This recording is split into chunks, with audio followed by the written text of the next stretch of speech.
আসসালামু আলাইকুম সুপ্রিয় দর্শক শ্রোতা, যে যেখান থেকে দেখছেন আশা করি সবাই ভালো আছেন। বাউল শিল্পী আবুল সরকার আমাদের ইসলাম ধর্ম নিয়ে যে কটূক্তিকর এবং যে বিভ্রান্তিকর তথ্য তিনি দিয়েছেন এবং তিনি যে বক্তব্যটি দিয়েছেন, এই বক্তব্যটি অত্যন্ত আপত্তিকর এবং অত্যন্ত গৃহীত একটি কাজ। আল্লাহর কথার কোনো গুয়া মাথা আমি কিছু পাই না। মাথা কোনটা গোয়া কোনটা এটা আমি পাই না। কেন পাই না? এই যে একটা কথা বলছে, আওয়ালুমা খালাকুল্লাহে ইশক, প্রথম সৃষ্টি ইশক। আওয়ালুমা খালাকুল্লাহে মিন নূরি, নূর, প্রথম সৃষ্টি নূর। আওয়ালুমা খালাকুল্লাহে আরশ, প্রথম সৃষ্টি আমার আরশ।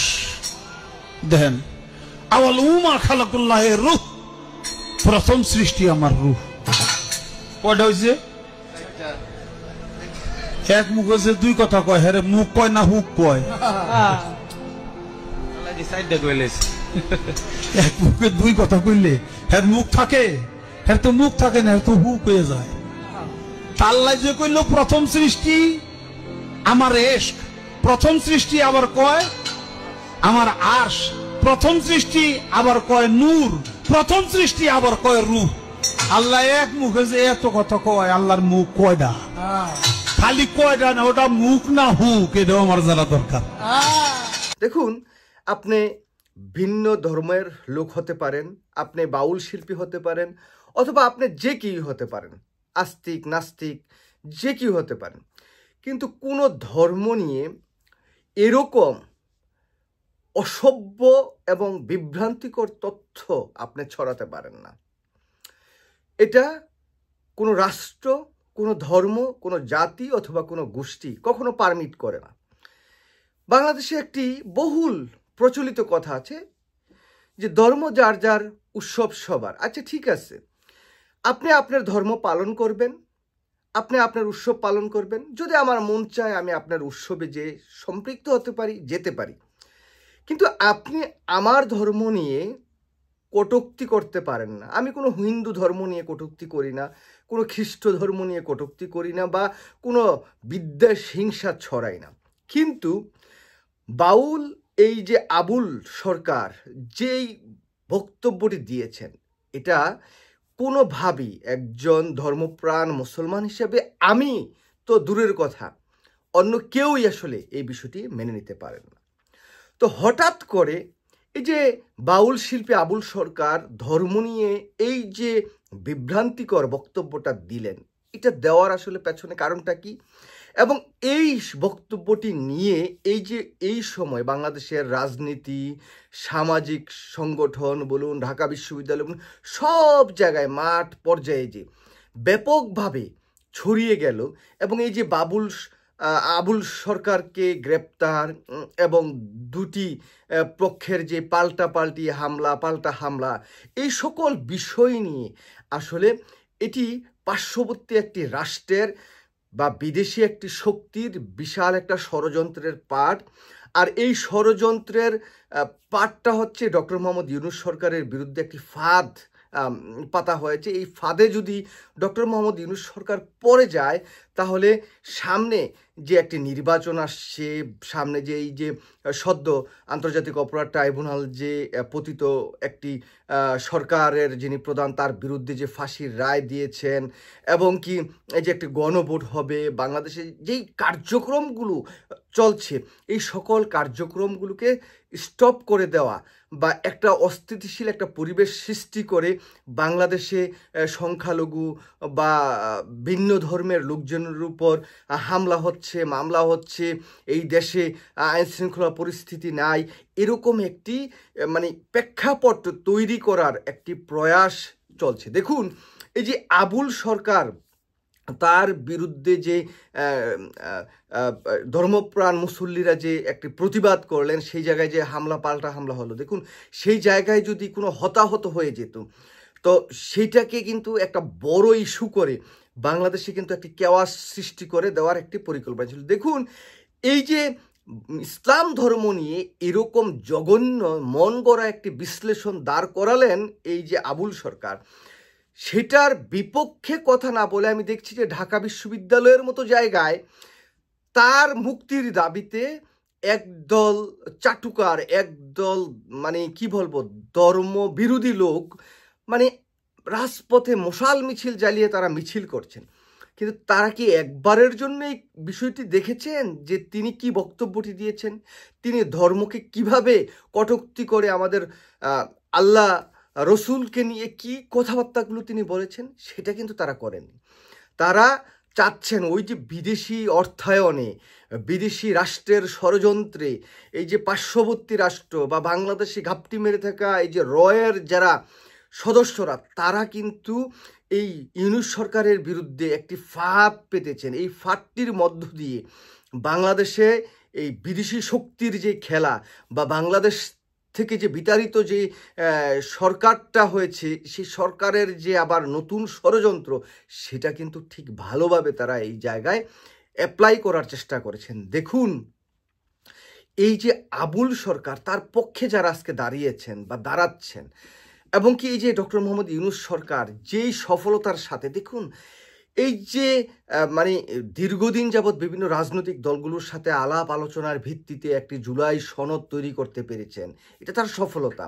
জুলাই সনদ শেষে একটি গণভোট হবে এবং 2026 সালে একটি জাতীয় নির্বাচন হবে, যে নির্বাচনটির মধ্য দিয়ে বাংলাদেশের রাজনৈতিক যে পট পরিবর্তন সেটা হবে এবং একটি গণতান্ত্রিক যে ধারা, সেই ধারায় বাংলাদেশটা যাবে। সেই জায়গায় যেহেতু পতিত কিছু শক্তি তাদেরকে নির্বাচনে আনতে পারছে না পার্শ্ববর্তী একটি রাষ্ট্র এবং তাদের গোয়েন্দা সংস্থা, এই অজিত দোভালরা, তো তারা তো এখন চাচ্ছে না যে বাংলাদেশে একটি নির্বাচন হোক, বাংলাদেশটা একটি গণতান্ত্রিক প্রক্রিয়ায় ঢুকুক। এই যে গণতান্ত্রিক প্রক্রিয়ায় ঢুকার জন্য যে প্রক্রিয়া বাংলাদেশের, সেই জায়গায় বাধা হয়ে কিন্তু তারা দাঁড়াচ্ছে। এখন তারা কিন্তু নানা ষড়যন্ত্র করেছেন। দেখুন, এই পতিত যেই সরকারটি ছিল তাদেরকে দিয়ে আন্দোলন সংগ্রাম করানোর চেষ্টা করেছেন, বাংলাদেশকে অস্থিতিশীল করার চেষ্টা করেছেন, হিন্দুদের পূজার সময় নানা ষড়যন্ত্র করেছিলেন। সব ষড়যন্ত্র, সব কিছুর যে জাল তৈরি করেছিল এই ভারতীয় গোয়েন্দা সংস্থা এবং তাদের দোসররা, সেই জায়গার সব জাল ছিন্ন ভিন্ন করে ডক্টর মোহাম্মদ ইউনূস অবিচলভাবে সামনের দিকে এগিয়ে যাচ্ছেন এবং দেশটাকে একটি মর্যাদাপূর্ণ রাষ্ট্র গঠনের জন্য যা যা করা দরকার তিনি কিন্তু সেটা করছেন। তো সেই জায়গাতে এখন কিন্তু সবচেয়ে বড় সমস্যা এই ডক্টর মোহাম্মদ ইউনূস, তাকে যেহেতু সরানো যায়, এই বাংলাদেশটাকে যদি অস্থিতিশীল করে এই রকম একটি মানে রেওয়ার্ড তৈরি করে ধর্মের মধ্যে, এই বাউলদের মধ্যে, হিন্দুদের মধ্যে বা ইসলাম ধর্মাবলম্বী, দেখুন 90% বা 95% যেই দেশে মুসলিম, সেই দেশের মানুষের ঈমান আকিদা এবং সেই মানুষদের ধর্ম নিয়ে কটূক্তিমূলক কথা, বিশ্রী কথাবার্তা বলে যদি একটি অস্থিতিশীল পরিবেশ তৈরি করে দেওয়া যায়, তখন এই অস্থিতিশীলতার মধ্যে কারা আসলে ফায়দাটা লুটবে? এটা অবশ্যই বাংলাদেশের মানুষের কোনো লাভ নাই এই জায়গাতে। লাভটা কাদের? ওই যে পার্শ্ববর্তী কোনো রাষ্ট্র যারা তাদের দোসরদের এখানে আবার পুনরায় স্টাবলিশড করতে চায়, তাদের কিন্তু সেই সমস্যাটা এখন তারা দেখছেন যে না, এখানে তো আসলে ইউনূস সরকারের বিরুদ্ধে কিছু করে কিছু পারছি না। এই যে শেখ হাসিনাকে আবার ঢুকাতে চাইছিলাম সেটাও পারছি না, তার ফাঁসির রায় হয়ে গিয়েছে। ডক্টর মোহাম্মদ ইউনূস সরকার তো একের পর এক সফলতা দেখাচ্ছেন, নানাভাবে এখানে একটি মানে মিথ্যা একটা ভিত তৈরি করে দেওয়ার চেষ্টা করেছিলেন যে ডক্টর মোহাম্মদ ইউনূস তো রাষ্ট্র ক্ষমতা আঁকড়ে থাকবেন, তিনি ক্ষমতা ছাড়বেন না। এখন দেখছেন যে একটা নির্বাচনও হয়ে যাচ্ছে। সব কিছু মিলিয়ে তারা আসলে সহ্য করতে পারছেন না, কারণ তাদের যে ইস্টাবলিশমেন্টটা বাংলাদেশে ছিল, এটা সেনাবাহিনীতে বলেন, এটা পুলিশ প্রশাসনে বলেন, এটা বিগত পতিত আওয়ামী লীগ সরকারের ভিতরে বলেন, আওয়ামী লীগ দলটার ভিতরে বলেন, জাতীয় পার্টি বলেন, এই সকল যে ষড়যন্ত্রের জাল তারা ছড়িয়ে রেখেছিলেন, সব কিছু ছিন্ন বিচ্ছিন্ন করে দিয়েছেন ডক্টর মোহাম্মদ ইউনূস এবং তার সরকার। তো সেই জায়গায় এখন তারা কোনো উপায় না পেয়ে এখন এই যে বাউল শিল্পী বা এই যে ইস্যুটা সামনে এনে যে অপরাধ করেছেন এই বাউল আবুল সরকার, তার বিরুদ্ধে যাতে বাংলাদেশ সরকার ব্যবস্থা না নিতে পারে এবং এই যে অস্থিতিশীল পরিবেশটা যাতে আরও ব্যাপকভাবে বাংলাদেশে ছড়িয়ে দেওয়া যায়, সেই প্রক্রিয়াটা তারা করছেন।